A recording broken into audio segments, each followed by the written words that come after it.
Boza ou ça critique. Nazana esengo ya koyeba to boza ebele liboso ba etano na bino ike batata ba mama bandeko mbote pe boye malamu na numéro ya suka ya Canal Presse mokola lelo bolimisa biso bandeko batali boyebike na Kinshasa courant na mai et comme problème ya ko sakanate yango to ko interpeller toujours Régie des eaux national atuka bosala musala na bino parce que mai na courant ezate na Kinshasa n'en parlons même pas na intérieur ya mboka na uti mbandaka et dans les noirs boende et dans les noirs to éviter snell oso sala musala nini Régie des eaux ba mai ezate bana fo bala mukaka ba 0 ba yine bo batoka ba mai to éviter so oso sala musala nini ka cela letel bolimisa biso po na retard o to bandi Canal Presse mokola lelo. Merci na bino pour la fidélité, merci na bino pour la confiance batata ba mama bandeko.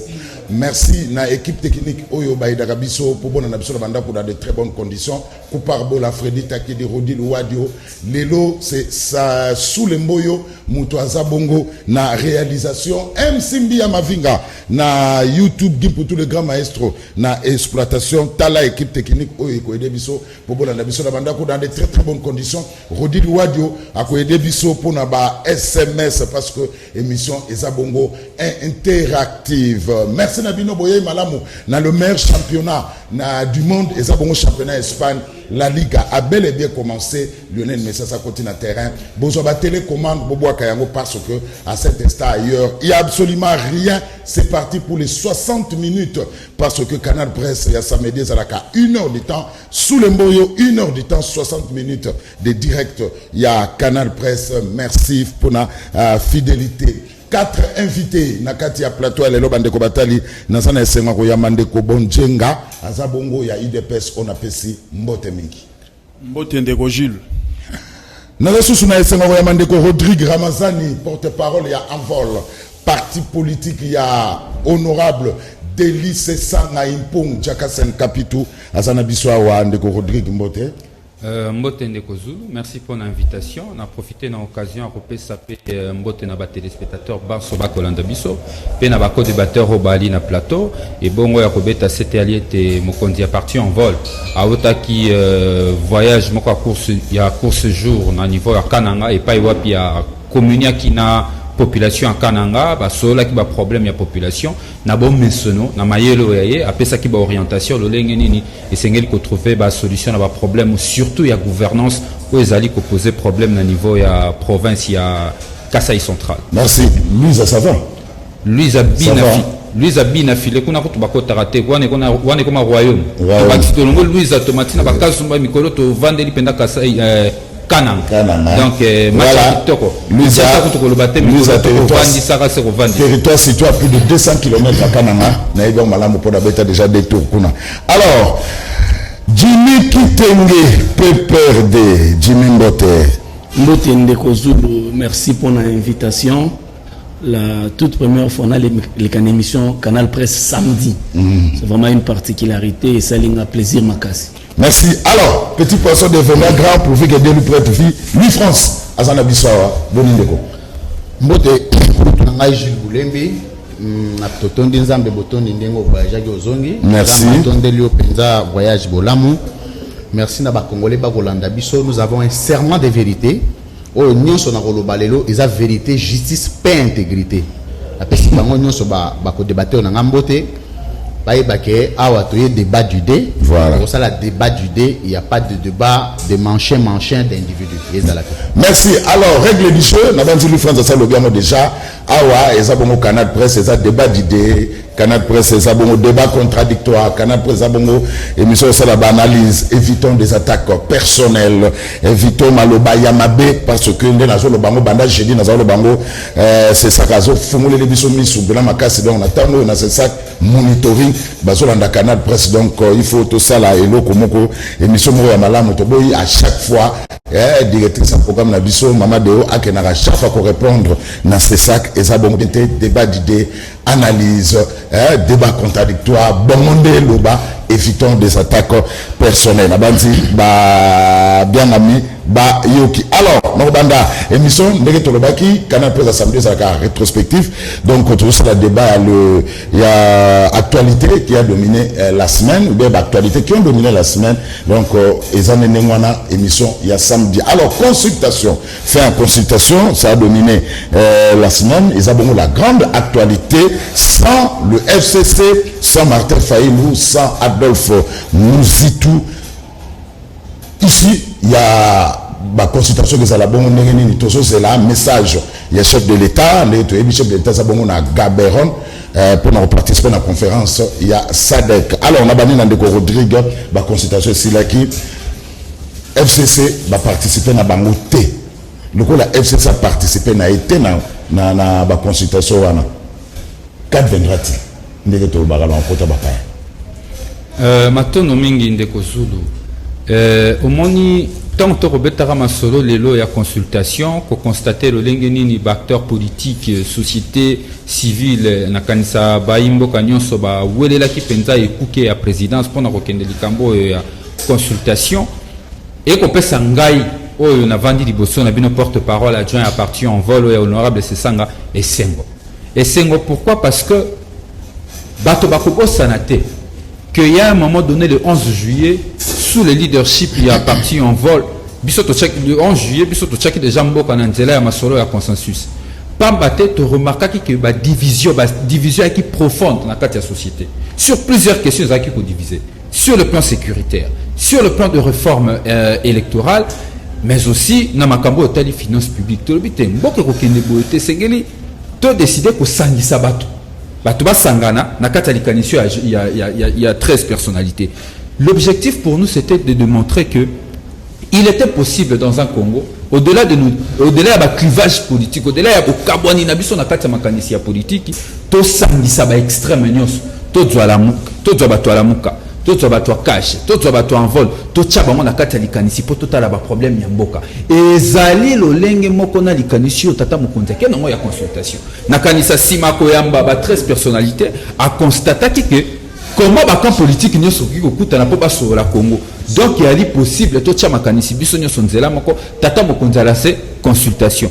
To qui était bato ba kokubo sanate na likanisi biso la 5 na G13 bato ba finga ki biso honorable Sesanga lokola d'habitude ba finga ki mais lokola biso to ala toujours na auto bengaka une longueur d'avance en termes de lecture et vie politique ya mboka lokola tu auras toujours une vision pe leadership pour reconduire makambo na biso surtout conviction na makambo to lobaka to telema ki bengwi ndenge bato na lopoto ba lobaka droit dans nos bottes to kendaki nango tout droit Kino Lelo et démontrer qu'il est possible, au-delà de nos divisions politiques, de disputer Congo. Si quand on a likambo et la consultation, bato mosusu, ba quotité. Et elle est tout à fait normale. Tokoki ko instaurer pe pensée unique na mboka te. Wana ya liboso.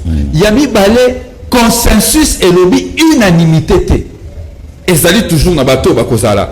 Et c'est mon likambo ngo bato bakubo mais ezali le plus important, une grande partie il y a société congolaise et s'est retrouvé dans la makambo à consultation ba pesi tata mokondi ba avis na bango sur ba question olié à tout na ki bango a pesi ba pesi ba avis na bango sika awe loko sengeli kozela ezali direction ni tata mokondi a kozwa yango wana biso en vol to ali misoga to ali mato ya kofunga mapoto yeba po biso to pesa ka toujours makanisi mona ki tata mokondi to pesa ki makanisi na biso po na biso na makambo ya consultation et sengeli na makambo ko ya po tata mokonza ba kilikama ko refondre action gouvernementale et sengeli et pour la biso ça na 3 priorités na gouvernement okoya ce qu'il faut ba refondre action gouvernementale 3 priorités priorité à liboso zali ba réforme électorale pour la quoi envisager avenir et la République d'ici 2023 priorité ya mi balé les ali situation sécuritaire ya mboka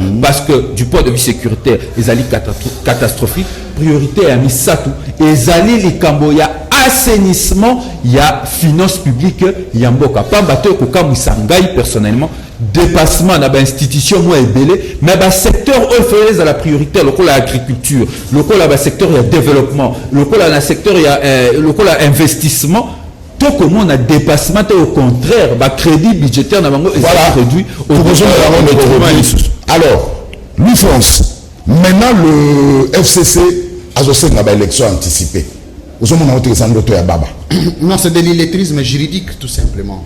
Les alliés illettrisme juridique oyo bandeko FCC bakosenga ezali rêve utopique d'un régime aux abois. Nazoloba comme candidat président de la République En 2028. 2028. Candidat président de la République et puis le meilleur président de l'histoire politique du Congo. Voilà ndeko Zulu noté yango lelo na plateau to zongaka na ko rappelaka yotango to kozala na présidence. Ezana ba problème mi balé o ndeko Tshisekedi a échappé o yazo comprendre té. L'objectif de la consultation est à la kinini. C'est quoi l'urgence de consulter? C'était quoi la priorité de consulter? Consultation, aux autres tirés yango na théorie de négociation, c'est Birago Diop qui a évoqué le principe pour la première fois. Consultation. Bah poser bah jalon. Vous ne pouvez pas parler de consultation sans négociation. Donc consultation est diluée dans la négociation. Pour consulter Batou, il faut voir d'abord cadre. Consulter les Batou, c'est quel cadre? 2, il faut voir objectif pour poursuivre après négociation. Le 3, il faut les parties en conflit. Il faut négocier. Il faut que les problèmes dans ces pays qui fondent la crise politique persistante, c'est Kabila, Tshisekedi et Fayoum. Vous ne pouvez pas parler de la résolution des crises sans que ces tripiers soient représentés. C'est-à-dire ces trois parties dans la représenter dans la négociation. C'est-à-dire Bolingi va créer crise dans une crise. Ça, c'est le premier élément. Deuxième élément, la partie majeure en conflit direct dans la situation politique de Kabila et Tshisekedi. Qu'est-ce qui peut résoudre les crises si Kabila n'est pas présent avec Tshisekedi pour discuter du sort des institutions de la République à partir du moment où Tshisekedi a géré, Kabila a géré. Ce qui est président Tshisekedi a dit qu'il y a solo que crise politique, objectif et la négociation, ils allaient pour résoudre les crises. À l'absence, il y a Kabila. Ça sera résoudre quelle crise et quelle est la conséquence politique? Il y a résolution, il y a crise à l'absence, il y a acteur majeur, il y a crise. Troisièmement, opposé que Shomoko Mutuna, il y a bien l'élection anticipée. Au du 1er au 229e article de la Constitution, nulle part on parle du concept d'élection anticipée. Que ce soit du point de vue du droit constitutionnel congolais, que ce soit du point de vue de la constitution de la RDC, que ce soit du point de vue du régime juridique congolais qui encadre les fonctionnalités du processus électoral. Ezate. Ezali illettrisme juridique. Illettrisme juridique ezali nini? Ezali mutu atie makanisi na ye na mutu na ye apesa ngo forme de droit. Akanisi yango za ya solo. Tozali na législature normale. Oui, chité. Président Azali élu pour 5 ans. Na 5 ans de Tshisekedi il faut y aller pour Congolais na sécurité à Salimini. Et au Équateur, ça c'est Kinshasa ou comme salité boy. Comme Mabulu boy. Bon intérieur du pays. RDC deuxième pays le plus pauvre au monde. Avec un peuple qui mange pour la prière pasteur azotawo maboko na makolonde olé. Vous comprenez? C'est-à-dire que le peuple a dit que le roi congolais dans la moquina tombe azo baté à Golia nini. Oh les gens pays mo côté na monde ça va débat ya makamba Golia. Ce qui est de Tshisekedi lelo à se concentrer dans makambo etaleli ba dialogue, na makambo etaleli mais que dire de son bilan parce que na sisi wana ndeko Zulu. Il y a un programme gouvernemental d'un président. On les voit qui en charge l'ensemble des secteurs de la vie sociétale, il y a RDC. Ce programme gouvernemental battu de côté. Il y a des sangaïs ni de quoi qui peut apporter la consultation de quoi et l'encoï. Avec le coup de côté, c'est que d'abord résoudre. Parce que de Ramazani a lobby Makambouya 13 mètres volontaires au Babengali par infirmité personnalité. C'est exactement la mission. On dirait que Ndeko Tshisekedi a banni ko sala makambo et dictat politique bazo salaye parce que y a ko rendre bilan. Ti le logo Ndeko Tshisekedi a tongi atanzela ya 1 mètre té. Eza bazana ko tchaba goudron likolo na zela. Bazo tchaye bakal Louis France a retonga mo. Bakal nani a ministre bazo na respecter. Ce qui ba ministre bazo da si wana Ndeko Zulu. La ministre bazo na respecter. Ce qui ba ministre bazo respecter té. To benga ngo l'acte administratif de haute portée juridique qui a la capacité de nommer et de démettre en fonction un membre du gouvernement, c'est l'ordonnance présidentielle. Ce qui est de mettre le ministre c'est que c'est inefficace et ordonnance est inefficace et encre rouge naie et so commenter. Merci. On a le stylo rouge, on a pesa ndeko Ramazani, après ça fait délice sanga, na pesa mbote place azali, après ça ndeko Tshisekedi post stylo et banda ko commenter. Merci. Mi France. Alors Jimmy Kitenge, FCC pour nous la consultation. Tant que Peter Kazadi a réfléchi dans la top Congo, allez, vous changez mon opposition. Bon, en tout cas, par rapport aux consultations, le bon sens, vous aurez exigé, bon, évidemment, nous jugé Makamo sur le plateau parce que le maître du plateau est Aïe. Mais vous aurez exercé que ça ne soit des pèses malouba parce que on ne va consulter. On ne va dire économie à Makamo. On ne va pas éclairer la population pour les cabis auto spéculer. Bon, ok, voilà, vous en avez malouba. Les consultations. Au moment où Kozulu se poser problème à B, vous appelez solution Yamabé. Le président de la République a posé un problème bien té. À l'objet que rien ne marche dans Mboka. Et puis à l'objet que l'éventualité n'y sur la table c'est faux. Bato bakomeli ndeko président discours wana. Asalimbe ba munene ndeko président la République éventualité nion sur la table na été. Eza ba éventualité eza na table na ezali oyo eza régi na constitution. Oyo constitution PC na article 69 comme étant périmètre de manœuvre. Mais ba éventualité eza na table na été. Outrepasser oyo wana et commis république bananière, ça veut dire que tukuzonga na retard na sima. Il a tellement mal posé le problème que nous n'aurons pas de bonne solution. Le problème c'est quoi?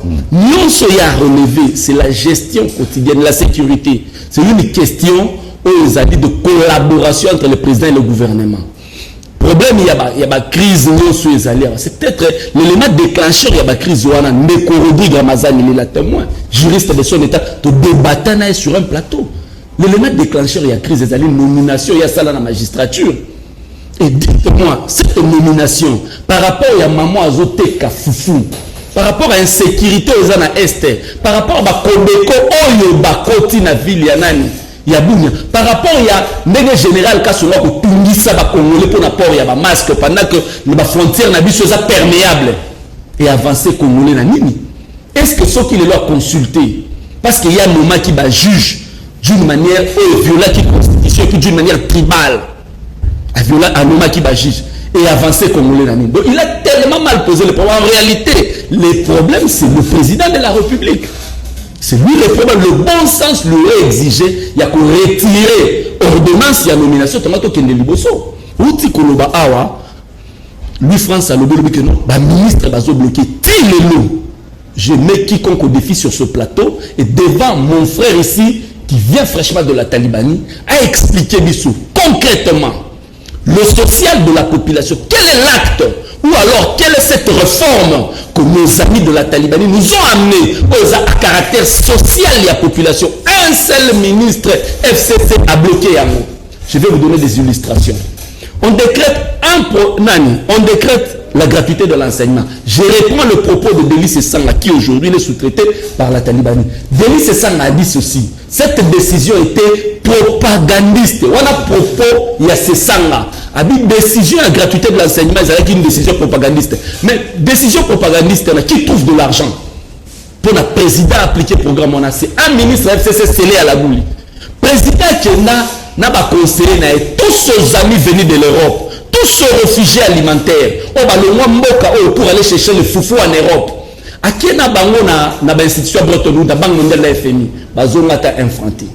Mais il y a la boule avec ce qu'il a comme crédit, avec un programme bien ficelé et monté, à réussir à causer la mise sur $1 milliard pour financer la gratuité.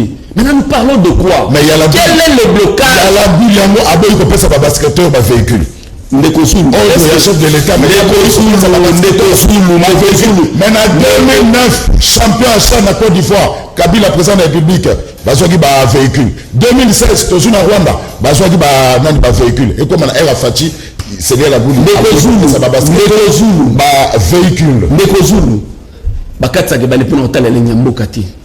Il faut y avoir combien? Une décision peut être prise, une décision de foi politique, mais besoin à combien? Quand vous bouffez déjà $400 millions il y a réserve de change. Pour une fois, depuis le bandi démocratie, pour une fois, le crédit alloué aux missions de service est signé complètement. Le crédit est signé. Le ministre de Budget a déclaré que le crédit est signé. 70 voyages à l'extérieur pour nous trouver des investisseurs. Autant qu'ambiste polonais n'est arrivé. Parce que il y a la goule, il y a ça. Il y a la goule, il y a Talina Kati, il y a la goule, il y a la magie. Pendant qu'il y a le caractère contraignant, il y a le salaire. Il faut dire peut-être à nos amis, ou peut-être, excusez-moi, parce qu'il y a 37 ans, il y a une école boursière que pays la République démocratique du Congo, c'est un pays en faillite. Mais je veux dire que quand un président de la République vous invite, vous avez un d'État. Au coup que briller par absence naïveté, na prestation à serment. Puis Mabili qui est du FCC, il a quand même répondu. Aujourd'hui, que Facha Saki n'a reçu la consultation pour Monique. FCC Bazo qu'il a été, FCC Bazo bloqué Makambo. On a des exemples à Wadjimi, tout ça, on a Kinshasa. Mais tout ce qu'on a relevé dans le discours il y a 6 minutes de chef de l'État, ce sont des problèmes d'ordre de gestion quotidienne de la. Il y a Mboka. Mais le problème, il y a ordre, il y a gestion. Avant qu'on te consulte, le bon sens serait exigé au président d'appeler d'abord son premier partenaire, l'UMC. Voilà, on a va discuter dans l'UMC, va lever option dans l'UMC. Maintenant, comme ce sont des problèmes d'ordre de gestion, avec partenaire en termes de gestion, voilà les problèmes qu'il y a ici. On a proposé solution telle. Mais quand on ne le fait pas, et qu'on produit un discours de 6 minutes, et qu'on pose mal les problèmes, vous vous attendez à quelle solution? Bisso, tous prêts à discuter à tout moment dans une démocratie, le dialogue doit être permanent. Mais dans le cadre, il y a respect, il y a constitution. Parce que constitution, Bakou fait là. Le pouvoir d'enfantement de cette république démocratique. Bisso, merci Jimmy Kitenge. Bon débat. Il le pense. FCC est clair et net. Baza prêt pour discuter, mais dans le cadre institutionnel. Il faut respecter l'accord. Puis, madame Kende, na l'immédiat. On a montré le dossier. Il y a mis balai. Le message à Fatia, c'est très attendu par la population. Est-ce que Fatia va décevoir un message? 2 questions, 2 réponses. Nabi Kouroussa va recadrage, mais Malbombo quand même. Merci beaucoup. Nous comprendre vraiment. D'abord, on a fait sur félicitations. Parce que au Moni Mboka Oyo, il faut une mission, il y a gestion de la société, donc il y a politique, il faut les canards dans le côté animal. Parce que apparemment, on dirait que politicien, ça là jeu de mots pour bako sabat. Ou peut-être aux amis volontaires, ou peut-être des vraiment ignorance. Dans un problème, il y a amalgame, il y a confusion, il y a concept, on a mot. En fait, consultation, bateau bazali, la perte de vitesse, la crise, il y a positionnement. Balibako, c'est la consultation makam. Balibako, c'est un rôle langue, il y a dialogue pour bazoa, poste politique, pour perte de vitesse au bazar nango, se maintenir. En fait, la consultation, c'est quoi? D'une manière claire, d'une manière simple. Population, croyez pas, consultation, ça le voit attendre au token d'arrêt pas à mon maman. En fait, mon maman, il faut à solola nanona yo, à localiser moni ni ozo tungisa yo. Comme ça, à koluka kisi, o esengeli na pathologie na yo. Évidemment, j'ai reconnu que ceux qui diagnostiquent les animaux malamotés, traitement paix à pathologie, les animaux presque impossible. Et moto cheminé, ti nakufa. Ça c'est vrai. Consultation. Naokin Deko, l'UFrance, a le vrai problème, les alliés initiateurs de la consultation, mais Deko Langai, tous à la sincère. Comment yo lingo beta li solo, il y a moto oyo, il y a fanda qui na bureau naie, a fanda qui na point naie oyo zala kite, à concevoir. Et le Komoko, pour la constituer, si ni monion ces années pour gangréner société, la puissance à apporter solution, à Pessina pas préalable, à Pessina forme, à Pessina n'a pour consulter, il y a le que consultation de Jésus problème. En tout cas, on a évité. Bon, Nande Bonanga, il y a Azali en face, Jimmy. Namoni Abandaki déjà na Robert Ouatakte, mais quand il dit que je viens fraîchement de la Talibanie, non, moi je suis né à Kinshasa, Naza Congolais de père et de mère de souche, Naza de moto Équateur, mais Naza moto de baisse. Tant que la Talibanie, Bissot Ozali foncièrement démocrate, ozali na droit ya kobenga ngai ndenge olingi, mais sauf que ozali na droit ya mokerité. Il faut que sangai pourquoi bengi ngai na uti na talibani ne kosu na zongeli excuser ngai na ki mo porter na aucun makambo de kolba qui essaie na mo eleni. So ko so na bon tout. Est-ce que Fatia peut décevoir le message naï? Vous êtes très attendu par la population. Évidemment, Neko Fachi a qu'à décevoir mon côté. Parce que le vrai problème de l'heure, ils allaient expliquer, ils allaient dire par de différents mémos, ils allaient déposer par mon conscient Boka. Déception, ils allaient presque impossible. Et pourtant, on a dit que la population, ils allaient réellement la fièvre. Il y a discours, il y a Fachiwe, ils allaient souper, ils allaient incessamment. En tout cas, population est pour décevoir. Parce que, où est l'équipe, où est l'Ukami, par-dessus tout, ils allaient bien autre et la population. Évidemment, nous sommes dans un pays de paradoxe. Au moment où on a un prédateur, les lots, bakomi ba donneur, bakomi ba moniteur, il y a moral, bakomi ba moniteur, il y a bonne gestion. En tout cas, ngai na mitu na rasuki ba temosusu ba zalaka, excusez, na olobate. Est-ce que vous avez que sans le FCC, na dialogue, sans Martin Faïlou, na dialogue, est-ce que ça n'a litomba et na consultation, est-ce que la décision est na litomba? Quand tu dis le FCC c'est un joueur qui a déjà presté. Le bas lingala, bamela la lingala. FCC ezali Mobeti ndemo wa sa beta. FCC ezali mobeti ndemo esi abeti pendant 18 ans na terrain. Il y a gestion en mboka oyo. Population ayebi que bana Russie bazali ba orphelin po bato moko ba géraki pendant 18 ans. Vous comprenez? Donc, na yebite tina nini bato wana ba kobenga bango susu na jeu pour ba porter nini. Olandi ngai moto bazongi sakaye na terrain na 1966 Pelé l'Angleterre tango banyati na cheville Brésil et raté coup et c'est là qui a son na susu na 70 parce que qui déjà bon. Donc yo ba bazongi sayote parce que on a ba preuve so sali que aux alliés indigne, aux alliés incompétents, au qui pour gérer les sociétés. Donc les trains à marche qui comme osera l'arrêter sera écrasé. Au lobby. C'est non fait. Donc accueilli. Au lobby Maître Ramazani, FCC a un accord na cash. Est-ce que cet accord est constitutionnel? Bon, ndeko Zulu yambo na pesa mituna na pesa mituna na yo. Na sala moi na futa moi banyongo ya bandeko na yo ki makambo loba mitoane émission de débat. Rapidement et ali contradiction à makanisi bien que ndeko nanga Jimmy mokile ebi force na ye et ali soka ko sala ka débat beko finga beko indexer ba kombo bato na makanisi penza ko lande na fond bo polele. Bon, ye aza makasi na terrain wana na tikeli terrain ya mafinga na ya ko taxaka bato Taliban koto ba sous-traité et andenge na makasi na ende yangwa. To ko pekisa epete sinon te ko sala su ba débat na TVT. Donc to tikeli penda côté na ya makasi point fort na yangwa a continuer to pese so mo kwa ko so ba sako mina na mafinga musu. Mais na zonga na ye ni sika débat parce que débat makanisi na zonga na débat. Ya lobi problème Yamboka et Ali président de la République Yende azali problème n'a qu'on rappeler monsieur Jimmy ndekonanga Jimmy que problème Yamboka lelo Ali coalition FCC cash c'est le problème donc Yamboka vite tata mo konza poser problème à donc Miyanuza pe mabe Yenda comprendre que tata mo continue bango bana kati ya partenariat bana kati ya coalition ko gérer mboka donc problème ya mboka ba analyste nyonso ya mokili baebi et ali coalition na bango za na kati ya dysfonctionnement na utu yapi to ebi solo ya loi mina kusakata ya koloba a esengeli kokutana ba partenaire bu solo lat na zakaka na ba argument na ko bimate na solo kana makambo yo lobaki tango bango bakendaki na likambo ya loi mina kusakata pona ko inféodé justice bato na ki partenaire na bango yango memaki bato na bango ya coalition na balabala biso en vol na kati to alakite biso to na biso bato opposition yami bale kaka bango na intérim Rosar Malonda et créer mutumbutu na kati ya coalition na bango yambo te basala démarche na bango est-ce que ba consulter ki ba partenaire na bango pour le loyer akochaka lisapi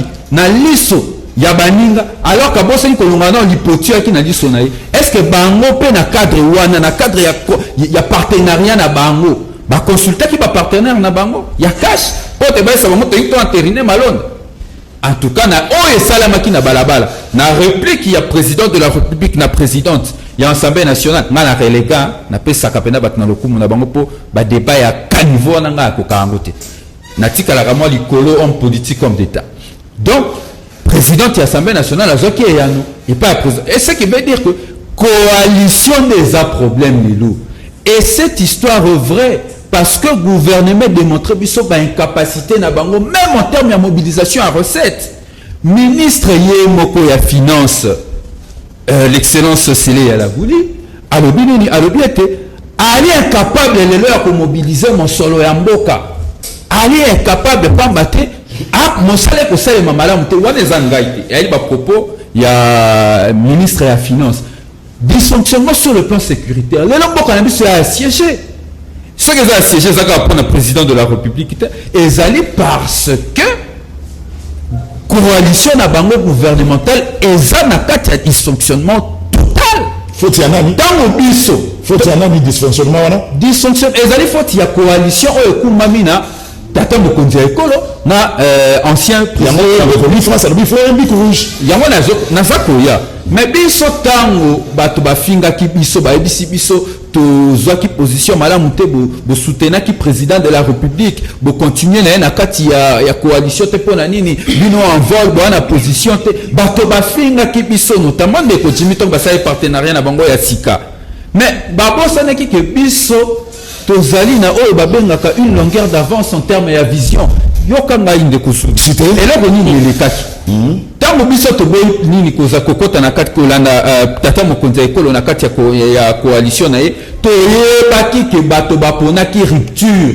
et non continuité lokola bakendaki na nzela ya rupture te biso en vote to lobaki to boy mais yango na lobi au regard ya oyo tata mokonzi lobaki na discours na ya 6 minutes au regard ya makambo ndeko nanga Jimia kolobali na plateau na kanisi FCC cache bail politique ya la muka nyonso bafinga ki position en vote il faut ba ko sala amende honorable devant peuple balo bakeboza ba visionnaire balo bakeboza na sens anticipation à vie politique balo bakeboza na sens à conduite ya leadership ya politique ndeko nembo parce que le siko na FCC cache c'est ça constitutionnel sous ça na ndeko na zonga siko na mutuna accord FCC cache ko za constitutionnel ne iso minatika la bena juridique voilà constitution accord na bango wana et ali accord politique na accord ya coalition to accord au article 78 et ali ezali coalition parlementaire et ça accord FCC cache na ko ça la différence parce que accord FCC cache appelle comme sous article 78 pour nous on appelle le mot du France ba kelobi que constitution monsieur prévoir cohabitation na yoka kabato moi mingi balobaka likambo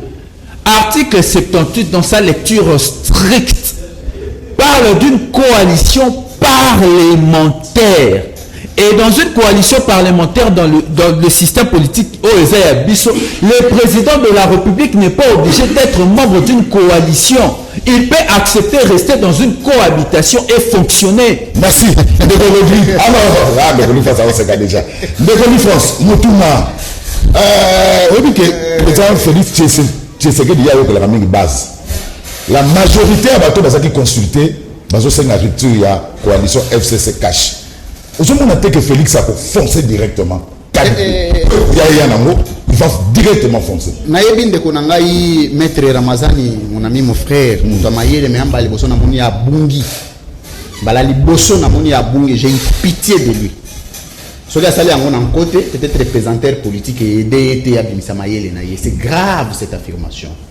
Nazo zongela ye. Ndeko Jimmy, les yeux dans les yeux. Pour contester l'ordonnance, il y a président, il y a une procédure. Nous avons une juridiction administrative. Il faut saisir qui est le Conseil d'État en annulation des ordonnances du président de la République. Ne pas exécuter l'ordonnance du président en tant que membre des institutions fait de vous, vous expose à ce qu'on appelle l'insubordination. Vous voyez bien l'insubordination, les amis. Et puis, ils ont aussi la première institution de la République. Mécanisme rebelle, on peut perdre des anangos. Il y a droit et PC libino. Il faut lire. C'est très dangereux que tu viennes dire que pour qu'il y ait une ordonnance à président parce que vous s'opposez. Vous vous êtes opposé par quel mécanisme, monsieur? C'est de la rébellion. Ça, c'est grave.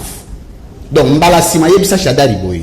So vous voulez contester l'ordonnance à président, vous voulez comment une requête de mesures de grâce. Vous connaissez le président vous yebisi que biso to lingi o meka ko revoir ndenge. C'est un avis consultatif non obligatoire en droit. Allez toke ito pour saisir le conseil d'État pour pas annuler l'ordonnance il y a président de la République comme acte administratif. Voilà. Il faut lire avant de venir.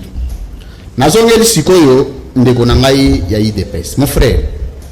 Ozokanisa penza que pour président de la République a mesure na mboka. Oyo azali une ordonnance, azali les pleins pouvoirs. Ceux qui pena pouvoir en eza solo. Azana besoin de consulter bateau. Pour président yeba les Congolais azoli a bien été. Il faut consulter Olengankoina de l'ICE sang. Venanga ina pesi mbote na kolezende konanga Ramazani. Est-ce que pour président yeba les bateau kufa na est? Il faut consulter l'Isanga Bondoki.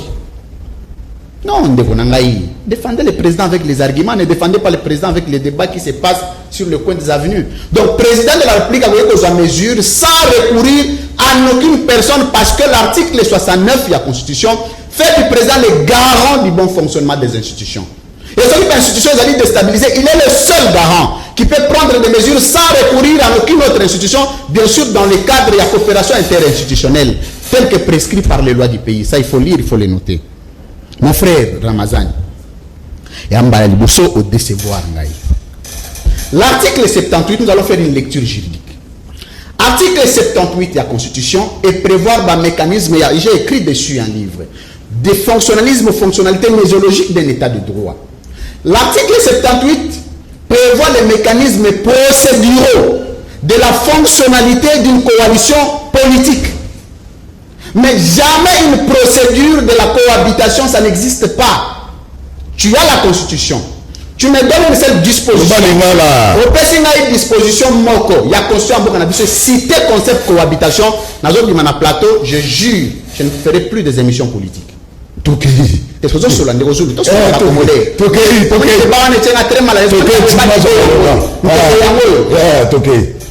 Mon frère, dans la Constitution de l'Union, Congolais bayoka. Ceux qui présent à la minorité dans le Parlement, autorité politique, azali na pouvoir de mettre en place une institution, une coalition, c'est un informateur et non le président de la République. D'abord, un. De deux, s'il y a conflit au sein de la coalition politique, l'autorité par excellence de régler les conflits politiques au sein de la coalition, c'est l'informateur, ce n'est pas le président de la République. Et ce n'est pas le président de la République qui décide, c'est la coalition, c'est la cohabitation, parce que le prescrit de l'article 78 le prévoit les mécanismes de fonctionnalité. C'est-à-dire quoi? C'est-à-dire que tant le président a une minorité dans le Parlement, Congolais Boyoka, cité, il faut travailler dans la majoritaire dans le Parlement, bien que la majorité soit mécanique. Il faut que a débat en ciment. Puisque le procédure il a fonctionné, et sa constitution est prévoir. Autour de Ramazani, question simple, qui a répondre. Est-ce que l'accord FCC cache les constitutionnels? J'ai dit non. D'abord, sur le plan de l'existence fonctionnelle et constitutionnelle de l'institution, les institutions ne fonctionnent pas sur base des accords. Le seul soubassement juridique, il y a fonctionnalité, il y a coalition politique, c'est la Constitution, spécialement en son article 78. Donc, accord de Kabila Tshisekedi n'a pas de fondement juridique. Si ça existe, il faut le déchirer cet accord-là. Voilà, merci. Et donc, le Ramazani, à la balate, Congolais, il faut que ce soit la vérité. La cohabitation n'est pas un concept juridique. Par contre, ce qu'on a dit article 222, il y a Constitution française. Et prévoir, oui. Ceux qui veulent la coalition, et que vous allez revivre. Merci. Merci, France. Merci. Ceux qui veulent la coalition, vous voulez que la cohabitation. Merci. Mais ce n'est pas le régime juridique congolais. Merci. Ah là là là là là. Les loyaux, message déjà très attendu. Très attendu par la population. Na tout n'importe question de c'est Fatia pour décevoir, ou le Fatia pour décevoir. Fatia à Kende, parce que Azoui, mémorandum, il y a au Bazali consulté. Nandege tozo yoka batu basengiye akata libala wana na FCC pour akende liboso. Mais il y a un problème, Fayu nous réclame, a dit comme crise à légitimité. Nous avons que tout ça quand la crise n'est qu'au bon Dieu. Bon, dans ces pays en tout cas la question on est les opposés à bien Nengo préciser l'obité que la Mouka l'obi Fayoulou Azali. La Mouka en général, parce qu'il est de la Mouka aussi. Non, Kobenga la Mouka te. C'est plutôt dans la première forme de la question. Tant qu'on l'obi, monsieur Fayoulou Azali, Kobeta Lisolo, il y a crise, il y a légitimité, il y a moins des blocage. Je pense que Kouloutounanga Martin Fayoulou Azali, Tisipo, le poteau na utopie. Parce que Mboka Oyo Massini, Ngunduka, na français train, et si est bandit Kokende. Et n'est que bandit Kokende, je doute fort et Bosso Massima. Imbawa Bolekali Bosso à Konyata. Nazongina Nunandeko France, na eloko moko a outil par rapport il y a consultation. Apparemment, on dirait de quoi comprendre on a été. Tant on dit que est-ce que mon consciambo car ceux qui société les autres mabe ceux qui sont dans les ans courant la ligne les katani est-ce qu'il faut forcément et ben on a la consultation té na lobaki boy na lobaki té que mon consciambo car pour azala au parfum n'a pas problème ou ezali ko poser problème na relèvement ya mboka il faut nécessairement passer par le consultation. Non, je pas dit ça. Na ligne ko loba na boy. Peut-être que vous comprenez que je suis en face de toi, na bandal te na pene na yo na kosunga yo tant de forcer ngai. Na ngai na bisa yo boy. Consultation ezali kaka localisation ndenge tokendaka pa monganga, il y a ba problème o ezali ko poser problème na santé à moto azana bokono. Évidemment notre pays a de problèmes. Il faut pas localiser si ka problème ezali pour soit traitement nango. Problème ya Congo lelo ezali ni. J'accepterai au loba que lelo problème ezali partenariat auto salaki. Ezali mariage moko yemoko mokondiambo kabena kiango un accident de parcours. Pourquoi tout ça qui accident de parcours? Tout ça qui accident de parcours parce que biso de pes. Ton dit que développement à moto, il y a société ezali moto. Nous croyons au changement de l'homme. Batobako changé. Afrique du Sud, les Ezali est un arc-en-ciel. Le Bezaki Mboka partait. Et c'est la génération. Ya pour les locaux rouge, jaune, noir, blanche, basangana, bafanda ba cohabiter, ba betandembo et si comme encore. Tiens, Ezala qui a volonté, balobi to changer, ils allaient lui aller à revivre séparément, to benga qui a parté, to lingana, to fanda, to sangana, to tongamboka. Ezali justement elo mokonzi mboka ye kolukana nzela ya consultation kolukande voix ya kosili sa misère ya population oyo moko ya ba voix oyo luki na nzela ya consultation ezali parmi eza lokola elo koneti recadrage ya majorité to requalification dans l'Assemblée nationale ya majorité o ezali à tout munene peut permettre biso gestion le bien à la facile congolais se retrouver c'est juste ça et non kolobana bato awa que non consultation ce qui le président Félix Tshisekedi alingai ba passe ndeko moko songolo na matete il faut passer par le consultation non ça c'est faux ou peut-être ligne de osunga si ya monte ba congolais bazolanda biso hein si na ya ba consultation et yebana ki kutu yoza motolo baka le poto mokolo ya liboso apesaka discours na ye ya 6 minutes ala kisaki forme na nanya ko yamba na nzela ya consultation. Merci Bonjenga. Alors Jimmy Kitenge osomona te à la ligne voit les choses Félix Antoine Motissekedi président de la République peut s'en passer du FCC et à ce moment-là vous risquez de disparaître dans la scène politique. Merci Ndeko Zulu pour na maloba. J'espère que vous pouvez s'engager suffisamment de temps parce que 4 minutes 30. 4 minutes 30 comme ça tout soir. Laissez-moi avant de rencontrer votre préoccupation na balé moi makomi balé ni ça tout banya. Na bana ndeko na nga UDPS. Na tuna ki mutuna ba expliquer biso blocage d'ordre social et le connu ba sali oyo ils ont bloqué le caractère social de la population. Sur cette table, la population a noté. Yami Balen de Koualoubi que non. Pourquoi est-ce que moi je suis congolais, je ne vais pas, je ne sais pas d'où la Talibanie, c'est pas moi. Vos cadres de l'UDPS, hier quand nous étions au pouvoir, sur la Kabylie, et bino boza taliban, vous résister contre le régime de la Kabylie. C'est vous. Peut-être tu viens de régime de la Talibanie à peine, binomi wa nomenga ba taliban. Bango bazalia wa tous ces gens de la Mouka, banda ko pesa ba pesa bango ko momo soki pe ba banani wana soki pe ba pangistanais quelque chose comme ça. Biloko ane utakapa na bino. Lelo bazo benga bino kombo bino momo mi benga. E ko soyo na nini? Neko Rodrigue Ramazani. Alobi ba finga. Non, quand on dit la talibanie, ce n'est pas une insulte. Quand je dis que délice et sanga est sous-traité, ce n'est pas une insulte. Consulte ton dictionnaire. Délice et sanga, que je respecte bien, un intellectuel averti. Mais il a fait preuve de versatilité politique, Nekunangai. Il était à la Mouka. Il est allé au Kassai battre campagne. C'est faux. Tout à l'heure, on a la Mouka. Arrivé sur place. J'ai fait preuve de discipline. Le conseil, c'est son recadré. C'était juste un recadrage. On n'a jamais été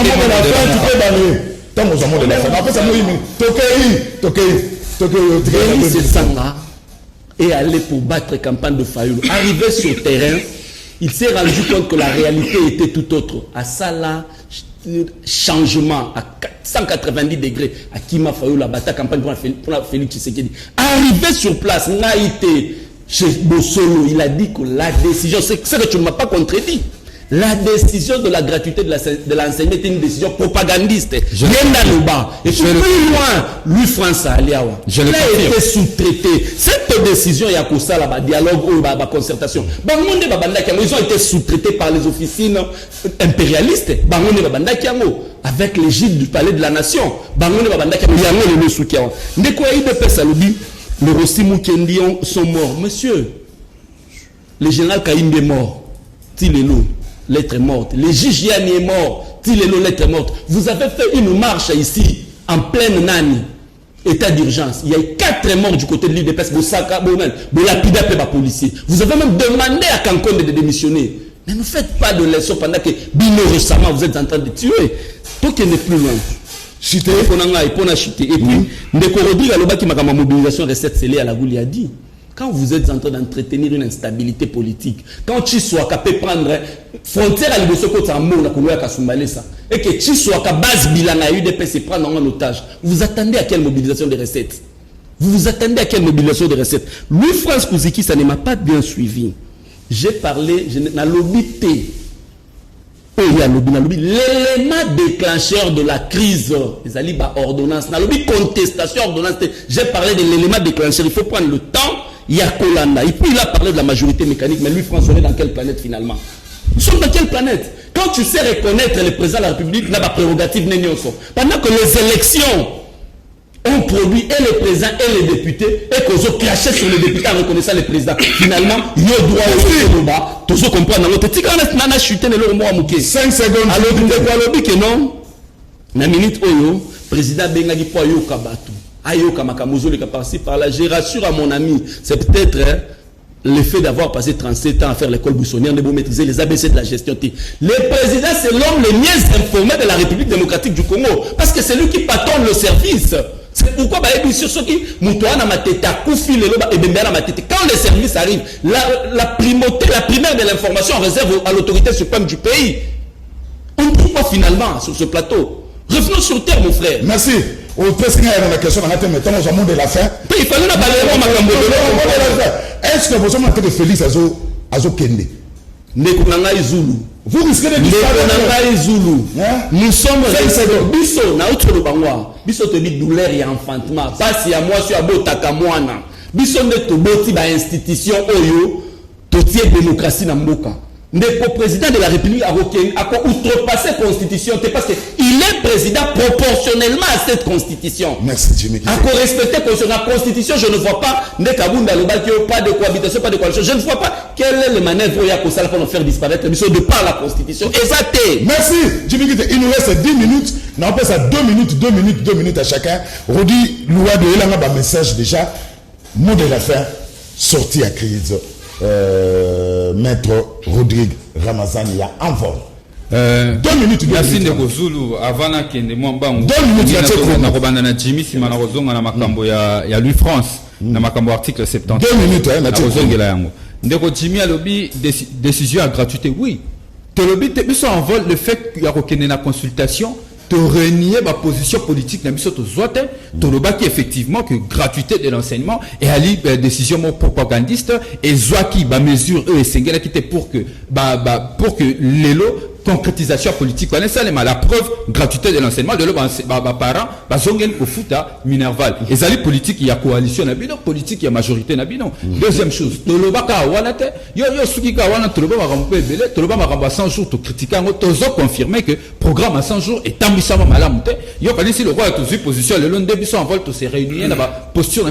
L'envol reste un parti politique autonome. Il y a mis à l'évidence sous comme la mise à Bobat campagne pour la Félix Antoine.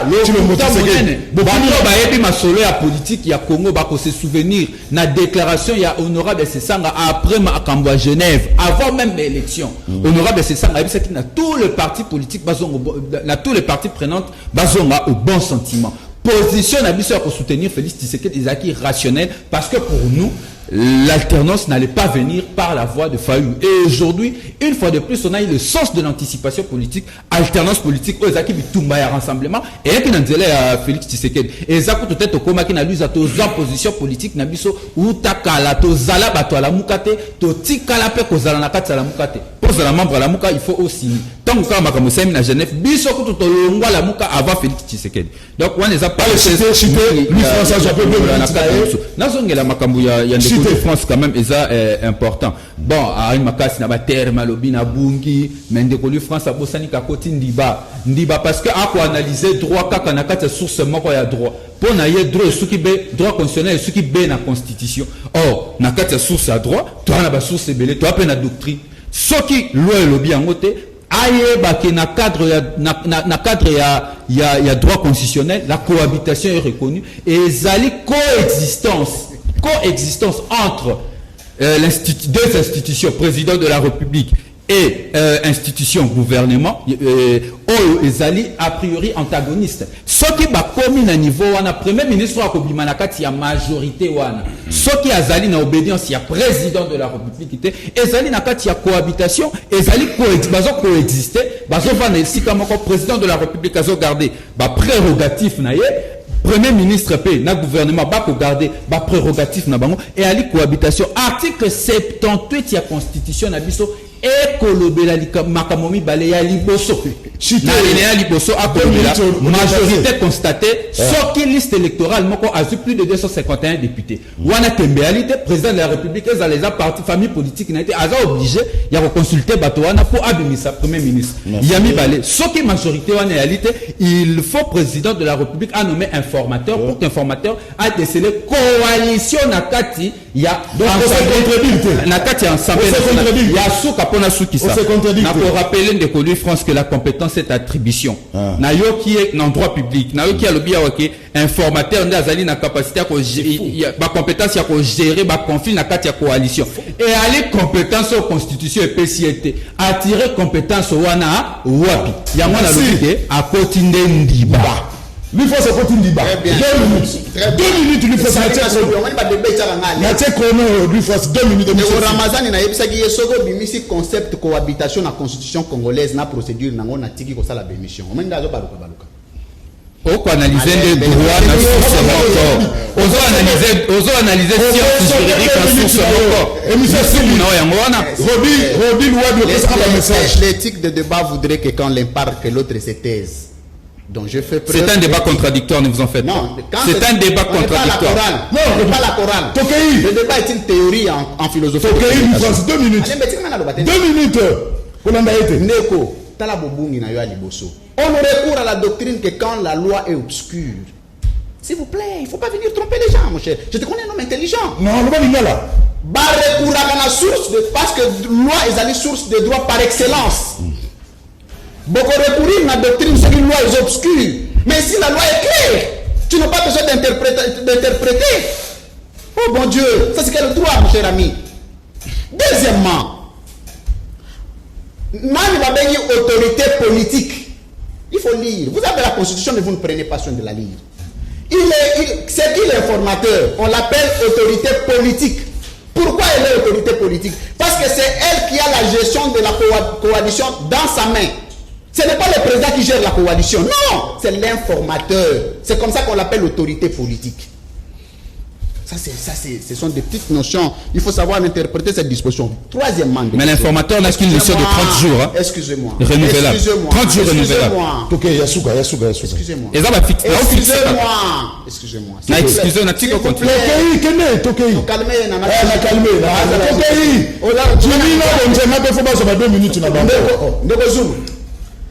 Ndeko Ramazani ayeba que la procédure de la cohabitation en droit constitutionnel congolais n'a pas de procédure, n'a pas d'existence.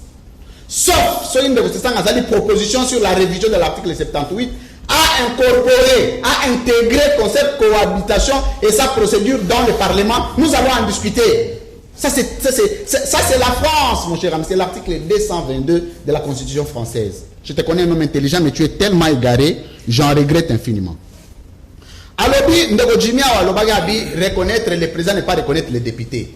Mais Ndeko, oyebi ke bato ayi depes balobaga boza ba député mécanique. Bino pe bolobi boyebi nde bopesaka Félix Tshisekedi du pouvoir. Tondi melanani. Toza la sérieux ko Jimmy. On l'a dit chapeau, il peut perdre. On l'a dit lamba peut perdre, mais on sait la montée. Bolobaki, nous savons comment Félix Tshisekedi est devenu président de la République.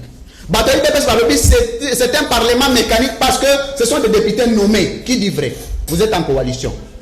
Soyez sérieux. Ne vous amusez pas des Congolais. 2023, Izoya. Nazoni na ndeko nangai ya wana ndeko nangai IDPS. Non, na comprendre yeka ke azo assouplir, azo ba réalité bazo traverser. Mon frère, le pays n'est pas géré par les mémos. Parce qu'azo le babi président a récolté ba mémo. D'abord le concept consultation n'est pas constitutionnel. D'abord, le président est un officiel. C'est une mission que vous pouvez donner à Kabound. Ok? Le président agit sur base d'un programme gouvernemental mis en place qui a repris l'ensemble de fonctionnalités des institutions et de la vie sociétale du Congo. Que servent le mémo? En quoi servent ces mémos-là? Balisanga bonganga bamemi, 13 mètres volontaires bamemi, banani bamemi, bitakura mbonga la caravane motorisée na Sud Kivu. Ça sert à quoi? Ça va résoudre quoi? Merci. Vous gérez pendant 5 ans, ça va Congolais en 2023. Qu'est-ce que vous aviez fait du pouvoir vous donné par les peuples? Merci.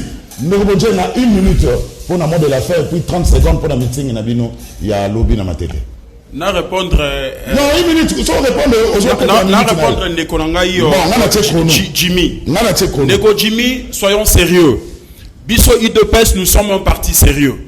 Tous à la PPRD, TOTFCCT. Au moment où autorité morale na cadre moka parti va se contredire sur soi-disant signature d'accord ou eza canular le kuta ou à l'obio eza ka présence à mototel ou à l'obio ka présence à mototel ce qui IDPS c'est bengami office et bengami ba taliban ba kolobango devoir officiel ya parti ezali pour la école buissonnière ozo kanisozo sekangane na osekayo évidemment to sala école buissonnière jou batangi saka na kelasi yako gérer mboka oyo jou batangi saka prédation, injustice, inégalité, moyibi, pillage. Biso IDPS to ki maki kelasi parce que to monaki et ko servir population té.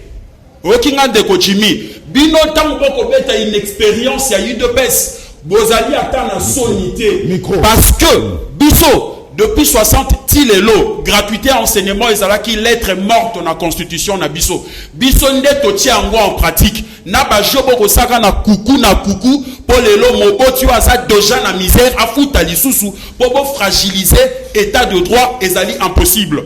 Bon na kolobela ndeko lui France na moni au commune ko sala amnésie volontaire olingi to comprendre nanko poza moto na oki mo le poto na yo eza mo malamo ndeko memo eza nini na lobi ya consultation ezali moto akepa monganga lobi ngai na koyoka moto pasi moto monganga bite yo ezali na problème ya tension par exemple memo ezali kaka ba problème o ezali ko déranger société oyo bandeko bakomi yango na mikanda bapesi mokonzi ya mboka oyo ko beta wana en tout cas nga na ebite soki ezali nini bon pour na meeting 10 secondes na bengisi bandeko nyonso ya Moamba ya lemba surtout ezali fief na ngai commune yo tata mama babotinga bakoli babotami na matete nga balemba na ba commune voisine nyonso biso nyonso dimanche tokutani na terrain chobo na matete na 14h pour na meeting ya vérité ndeko zulu na kanza ko otuna ngai pourquoi meeting ya vérité meeting ya vérité parce que mboko etamboli na lokuta mingi to mona na mboka oyo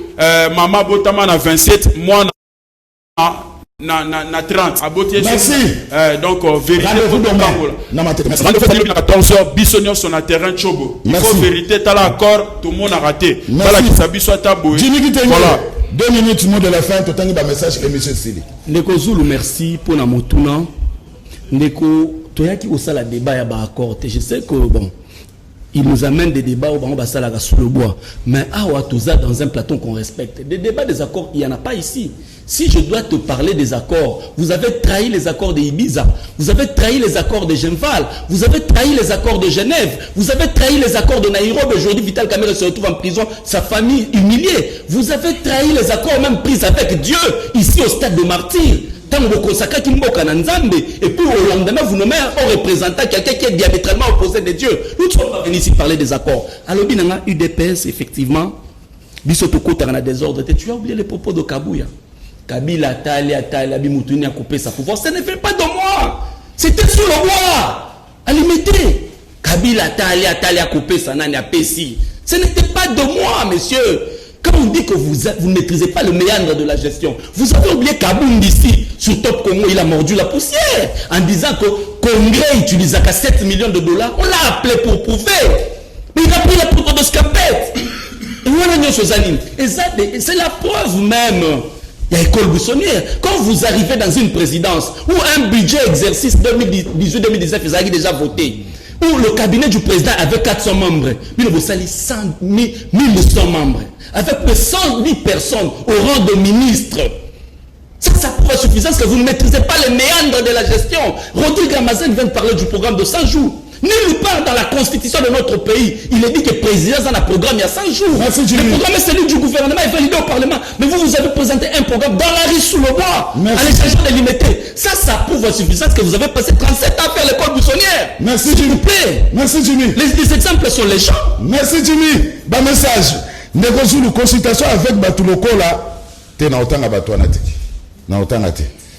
Bateau, non, otanga te. Bateau bazanga position pe couleur politique. Lelo awa lobi kuna tokozela nini Antona Lemba. To comprendre mutu batangi. Ndeko Zulu yango musala na plateau. Yango musala général Kasonga pesi ba policier na décembre oyo. Biso population tokosuka wapi po makambu tokomi komona pona kashine oyo batu misusu bakokufa. Ndeko Zulu yebisa Jimmy Kitenge. Azala rappel na respect à bako débatteur na ye. Pe ba téléspectateur ya Canal Presse. Après ça biso nde ba argument ya malamu enoko ganga kapamba pamba. C'est Jean-Pi na Kitambo. Ndeko Zulu toningi toyeba est-ce que mboka oyo komana yango kaka ya Fatina Kabila. Vraiment mboka etelemi. Pona batu mibale kaka, c'est drôle et ce n'est pas normal na 21e siècle. Yango UDPS banda bazo pouvoir kolela na kolela boye pona nini. Soki bazo kokate il fallait pas bandi mako wana. Il doit s'assumer au lieu à kolela ka 32 ans yango 32 ans yango ya pamba. Voilà. Ndeko Zulu yebisa Jimmy a changé de discours pour to lemi maloba na ya lokuta. Aya kaka na ba même na ba idée moko. Amoni oyo amoni oyo katanga to oyo ezaki Kinshasa. Ndeko Zulu to na biso mutu ya IDPS. Soki fati azongeli raisi china rambo avant discours. Est-ce que décision bakozwa eko simba?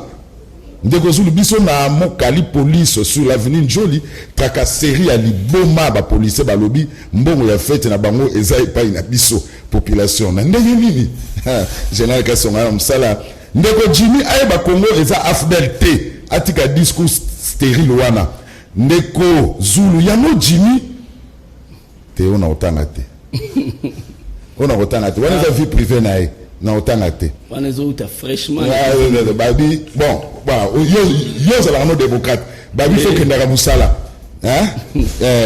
kenaka musala musala webi poso sala ndeko Zulu na kinga ni insécurité makasi batu bazo kufa nyonso boko kipe bisote kaka consultation alors tozo kufa ndeko Zulu biso ba jeune nyonso toza sima ya Louis France notre président en 2028. Merci beaucoup. C'est sûr avec lui. Ah, Louis France, il faut coopérer. Merci Jimmy. Merci beaucoup. Merci Louis France. Merci. Merci Rodrigue. Merci beaucoup.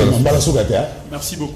Merci la vidéo, bandeko batende bosoko kaza Olanda biso Canal Presse à Mokola lelo esili il y a 6e semaine lobby Canal Presse ça la raté mais rediffusion émission bokoswango lobby na 9h50 minutes pe émission est disponible sur YouTube. Merci, retrouvez Jacques Kalonji lundi, mardi, mercredi, ndekosulu, jeudi, vendredi, na samedi. Na tikibino na maboko ya Fallon Binanu, Fallon Bosilikate. Na tikibino na maboko ya Fallon Binanu pour na animation Sali Weekend. Botika la malam.